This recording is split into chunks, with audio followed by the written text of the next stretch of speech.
Literature, one of the crowning achievements of human civilization. Through literature, we can examine what it means to be human. We can engage and confront history as seen through the author's lens. We can explore fantastic and diverse worlds that were conceived in the author's imagination. We could be stimulated by ideas, challenged, informed, and enlightened.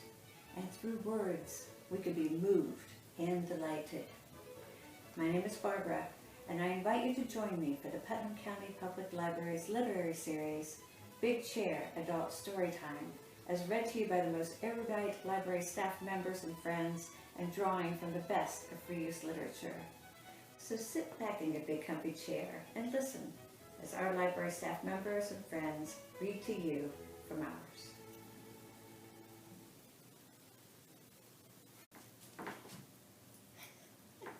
Hi, I'm Connie Neiswinger. I'm the Circulation Manager at the Putnam County Public Library, and today I'm going to read The Telltale Heart by Edgar Allan Poe. Edgar Allan Poe was born January 19, 1809 in Boston. His mother passed away when he was 2 years old, and he went to live with the Allan family. His foster mother was a friend of his mother's, and they raised him. In 1836, he married his cousin Virginia. She was 13 and he was 27. And Virginia died of consumption on January 30th, 1847 in New York. Poe's adult life was ups and downs. He would be doing great, working for a magazine, writing, and then he would destroy it. He had a history of self-destructing repeatedly. When his wife Virginia died, he went back and forth, slowly spiraling down, and in October 7th, 1849, he died under mysterious circumstances in Baltimore.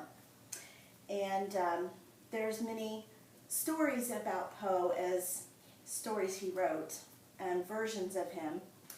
Unfortunately for him, when he died, Rufus Griswold, who had a long-standing feud with Poe, wrote his obituary and did not paint him in a good light. And so people have a lot of misconceptions about Poe. He did have an alcohol problem, but not to the extent that people think. He invented the detective story as we know it, and he's probably best known for his poem The Raven and his tales of horror and suspense. The Telltale Heart was published in 1843, and it's one of my favorite Poe stories. I have several. So, The Telltale Heart. True, nervous, very dreadfully nervous, I have been and am, but why will you say that I am mad? The disease had sharpened my senses, not destroyed, not dulled them. Above all was the sense of hearing acute. I heard all things in the heaven and in the earth. I heard many things in hell. How then am I mad? Hearken and observe how heartily, how calmly I can tell you the whole story. It is impossible to say how first the idea entered my brain, but once conceived, it haunted me day and night. Object there was none, passion there was none. I loved the old man. He had never wronged me. He had never given me insult. For his gold I had no desire. I think it was his eye. Yes, that is it. One of his eyes resembled that of a vulture, a pale blue eye with a film over it.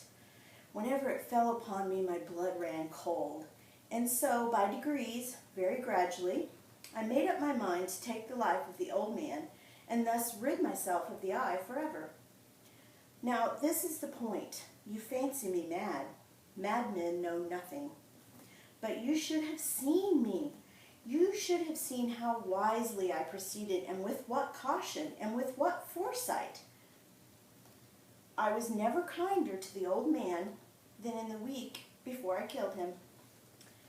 And every night, about midnight, I turned the latch of his door and opened it, oh, so gently. And then, when I had made an opening sufficient for my head, I put in a dark lantern, all closed so that no light shone out, and then I thrust in my head. Oh, you would have laughed to see how cunningly I thrust it in. I moved it slowly, very, very slowly, so that I might not disturb the old man's sleep. It took me an hour to place my whole head within the room. Ah, would a madman be so wise as this? And then, when my head was well in the room, I undid the lantern cautiously, oh, so cautiously, for the hinges creaked. I undid it just so much that a single thin ray fell upon the vulture eye.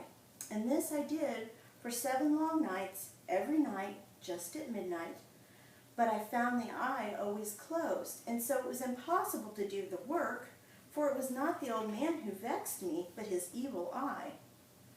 And every morning when the day broke, I went boldly into the chamber and spoke courageously to him, calling him by name in a hearty tone, and inquiring how he had passed the night. So you see, he would have had to have been a very profound old man indeed to suspect that every night, just at 12, I looked in upon him while he slept. Upon the 8th night, I was more than usually cautious in opening the door. A watch's minute hand moves more quickly than did mine. Never before that night had I felt the extent of my own powers. I could scarcely contain my feelings of triumph to think that there I was, opening the door little by little, and he not even to dream of my secret deeds or thoughts. I fairly chuckled at the idea, and perhaps he heard me, for he moved on the bed suddenly as if startled. Now, you may think that I drew back, but no. His room was as black as pitch with the thick darkness, for the shutters were closed, fastened, through fear of robbers. And so I knew that he could not see the opening of the door, and I kept pushing it on steadily, steadily. I had my head in and was about to open the lantern when my thumb slipped upon the tin fastening and the old man sprang up in the bed crying, "Who's there?" I kept quite still and said nothing. For a whole hour I did not move a muscle, and in the meantime I did not hear him lie down. He was still sitting up in the bed, listening, just as I have done night after night, hearkening to the death watches in the wall. Presently I heard a slight groan, and I knew it was the groan of mortal terror. It was not a groan of pain or of grief. Oh no, it was the low, stifled sound that arises from the bottom of the soul when overcharged with awe. I knew that sound well. Many a night, just at midnight, when all the world slept, it has welled up from my own bosom, deepening with its dreadful echo the terrors that distracted me. I say I knew it well. I knew what the old man felt and pitied him, although I chuckled at heart. I knew that he had been lying awake ever since that first slight noise when he had turned in the bed. His fears had been ever since growing upon him. He had been trying to fancy them causeless, but could not. He had been saying to himself, "It is nothing but the wind in the chimney. It is only a mouse crossing the floor, or it is merely a cricket which has made a single chirp."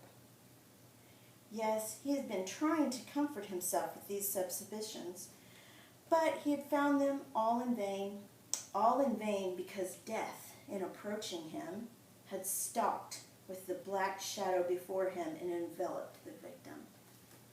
And it was the mournful influence of the unprecedented shadow that caused him to feel, although he never saw nor heard, to feel the presence of my head within the room. When I had waited a long time, very patiently, without hearing him lie down, I resolved to open a very little crevice in the lantern. So I opened it. You cannot imagine how stealthily, until at length A single dim ray, like the thread of a spider, shot out from the crevice and fell upon the vulture eye. It was open, wide open, and I grew furious as I gazed upon it. I saw it with perfect distinctiveness, all a dull blue with a hideous veil over it that chilled the very marrow in my bones. But I could see nothing else of the old man's face or person, for I had directed the ray, as if by instinct, precisely upon the damned spot. And now, have I not told you that what you mistake for madness is over-acuteness of the senses? Now I say there came to my ears a dull, quick sound, such as a watch makes when enveloped in cotton. I knew that sound too. It was the beating of the old man's heart. It increased my fury as the beating of a drum stimulates the soldier into courage. But even yet I refrained and kept still. I scarcely breathed. I held the lantern motionless. I tried how steadily I could maintain the ray upon the eye. Meantime, the hellish tattoo of the heart increased. It grew quicker and quicker and louder every instant. The old man's terror must have been extreme. It grew louder, I say, louder every moment. Do you mark me well? I have told you that I am nervous, so I am. And now, at the dread hour of the night, amid the dreadful silence of that old house, so strange a noise as this excited me to uncontrollable terror. Yet for some minutes longer I refrained and stood still. But the beating grew louder and louder. I thought the heart must burst. And now a new anxiety seized me. The sound would be heard by a neighbor. The old man's hour had come.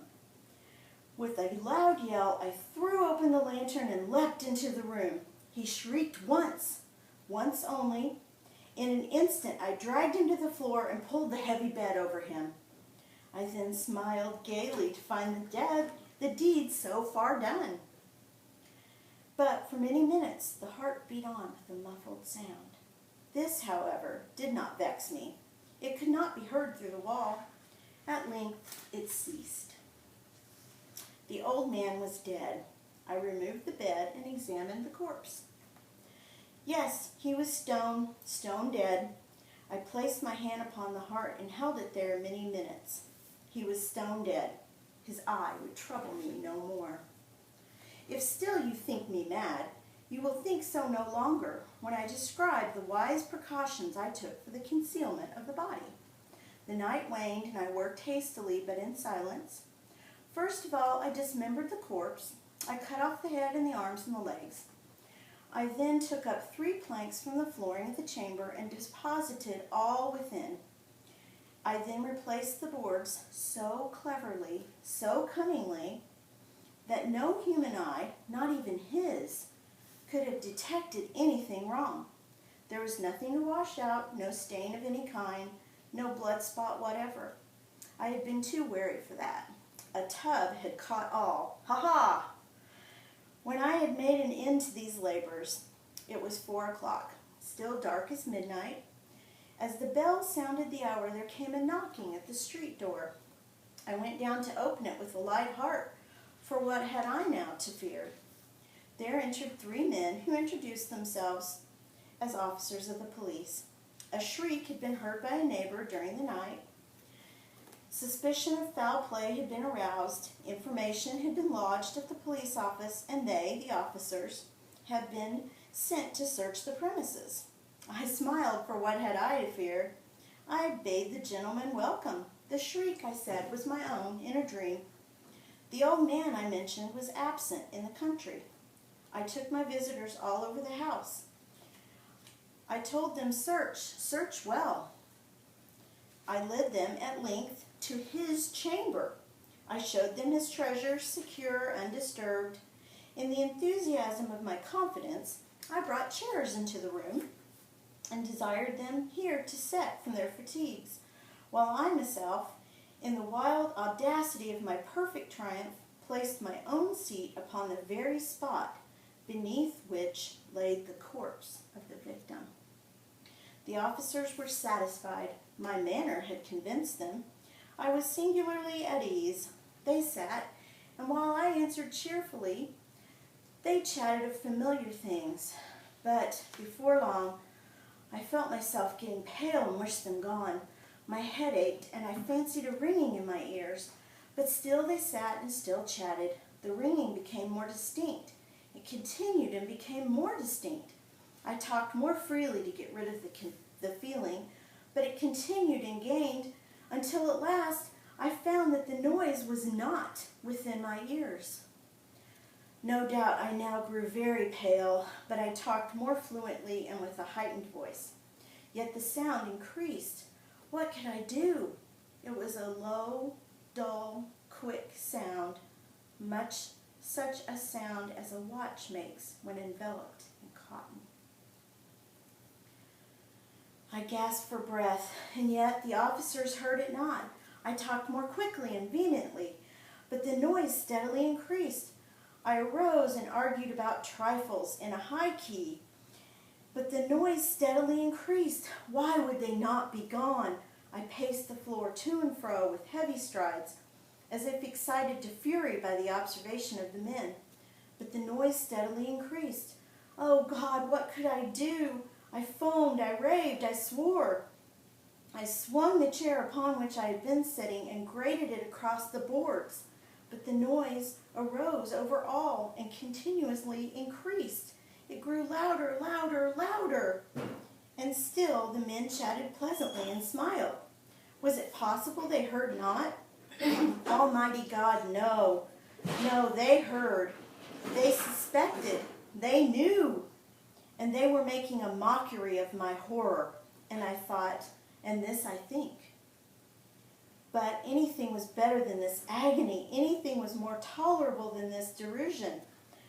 I could bear these hypocritical smiles no longer. I felt that I must scream or die. And now, again, hark! Louder, louder, louder! Villains, I shrieked. Dissemble no more. I admit the deed. Tear up the planks. Here, here. It is the beating of his hideous heart. Thank you.